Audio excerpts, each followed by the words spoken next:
오늘 우리에게 주시는 하나님의 말씀은 시편 44편 1절 말씀입니다. 제가 봉독해 올립니다. 하나님이여, 주께서 우리 조상들의 날 곧 옛날에 행하신 일을 그들이 우리에게 일러주매 우리가 우리 귀로 들었나이다. 아멘. 시편 44편에서 시인은 이스라엘이 이방 중에서 수치와 곤욕을 당하고 있음을 토로하면서 민족의 구원을 하나님께 간구하고 있습니다. 시편 44편은 민족 탄원시입니다. 이해할 수 없는 고난 속에서 주님 앞에서 출구를 찾고자 합니다. 1절에서 3절은 공동체가 초기 이스라엘 역사를요 회고하고 있는 내용이죠. 이들은 조상들을 통해서 가나안 땅 정착에 얽힌 역사를 구전으로 전에 들으며 살아왔어요. 1절을 보십시오. 시인이 말해요. 하나님이시여, 하나님이시여, 우리는 우리 조상들이 옛날 주께서 행하신 놀라운 일에 대하여 이야기하는 것을 들었습니다 라고 했어요. 이스라엘 백성들은요, 하나님의 역사 속에서 행하신 이 구원의 사건을 구전을 통해서 교육했고 또 전달, 보존해 왔습니다. 자녀들에게 하나님의 이 구속 역사를 들려준다고 하는 것은 가장으로서 아버지가 해야 할 아주 중요한 사명 가운데 하나였어요. 하나님은 이러한 부모의 사명을 여러 번 강조해서 명령했어요. 이 명령에 따라 히브리인들은 자손 대대로 하나님의 구원 사역을 자녀들에게 들려주므로 과거의 역사적 사건에 대하여 정확하게 이해하도록 했고 또 나아가 하나님에 대한 믿음을 견고하게 하도록 했습니다. 다시 말해서 하나님의 이 구원 사역에 대한 가르침은요, 이스라엘이 수많은 역사적 시련에도 불구하고 오늘날까지 하나님께 대한 이 신앙을 유지할 수 있었던 이유인 동시에 구원의 소망을 가질 수 있는 근거가 되었습니다.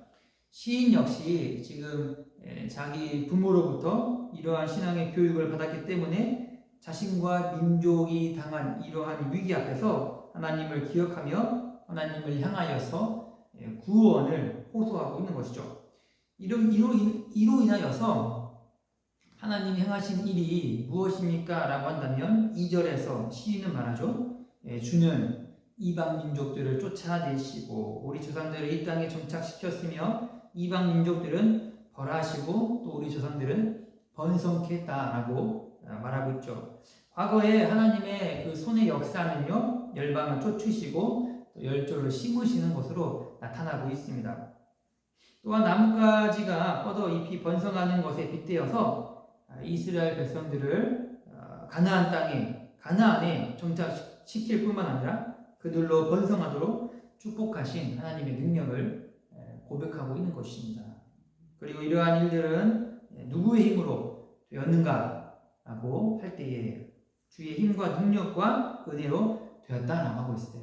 3절을 보십시오. 그들이 자기들의 힘이나 무력으로 그 땅을 정복한 것이 아니라 주의 힘과 능력과 은혜로 하였으니 주께서 우리 조상들을 사랑했기 때문이라고 말하고 있는 것입니다.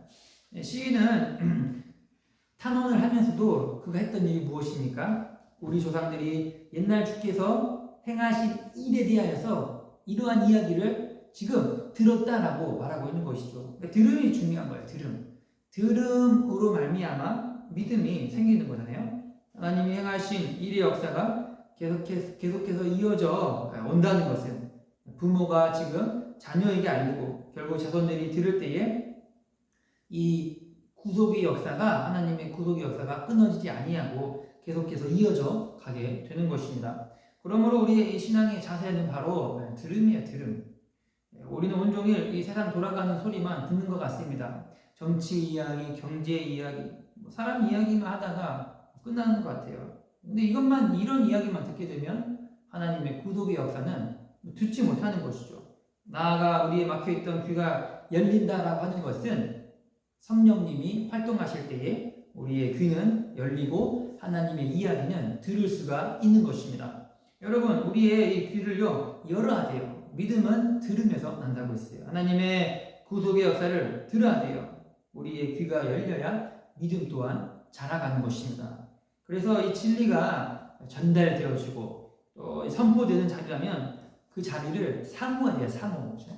이단적인 어떠한 사상들이 아니라면 항상 그 자리에서 하나님의 구속의 역사를 들어야 하는 것입니다. 아브라함의 이야기, 모세 이야기, 광야에서 하나님이 어떻게 이스라엘을 또 이끌어 가셨는지, 또 하나님이 선지자들을 통해서 어떻게 백성들이 다시금 주님의 품으로 돌아오게끔 하시는지, 나아가 메시아에 대한 사역에 대한 이러한 이야기죠. 이런 하나님께서 어떻게 일하셨는지, 이런 메시지, 말씀들을 들어야 하는 것이죠. 이제 우리가 들은 하나님의 이야기를 어떻게 해야 한다는 것입니까? 다음 세대에 전달해야 돼요. 다음 세대가 전달해야 돼요. 그리고 다음 세대는 들어야겠죠. 그리고 그 다음 세대는 또 우리가 전달한 메시지를 듣는 거예요. 그렇죠? 들어야 돼요. 이들도 또한 들음으로 하나님에 대한 신뢰가 굳건해지는 것이고 믿음이 생기는 것입니다. 혼탁한 시대를 거치고 살아가고 있는 이 다음 세대가 할 일이 무엇입니까? 듣는 거예요. 듣는 거죠.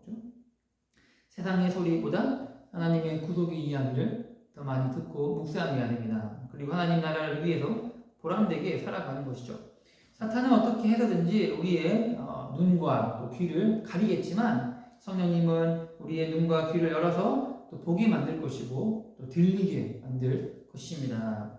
간구하기를 깨어있지 못한 우리의 우둔함을 용서해 주시고 또 우리의 귀를 밝히 열어달라고 간구해야 되는 것입니다. 시대가 갈수록 혼탁해져 가고 있어요. 정작 우리가 들어야 할 이 메시지는 듣지 못하고 세상의 소리만 듣다가 생을 마감하게 되는 경우가 많이 있습니다. 공동체가 살 길이 있다면 바로 교회 구성원 모두가 하나님의 이야기를 잘 듣고 또 우리의 몸이 이렇게 우리가 우리 믿음이 자라가는 거예요. 이것이 그리스도의 한 몸 된 공동체가 살 길이고 행하는 길이죠. 이 새벽에 또 우리에게 들려지는 이러한 말씀들이 잘 들려서 우리의 내면에 잘 이렇게 새겨지게 해달라고 기도하는 새벽이 되길 바랍니다. 기도하겠습니다. 하나님 아버지, 하나님의 구속의 역사가 들려지고 있는 시점에 잘 듣게 하여 주시옵소서. 믿음은 들으면서 난다고 했습니다. 하나님의 말씀들이 잘 들려져서 우리 마음에 잘 새겨지고 하나님 나라의 백성의 합한 삶을 살아갈 수 있도록 도와주시옵소서. 세상의 혼탁함으로 또 우리의 귀가 닫히지 않게 해주시고 혹여나 우리의 마음이 귀가 닫혀 있다면 열어주시고 성령님 도와주시옵소서. 예수님의 이름으로 기도드립니다. 아멘.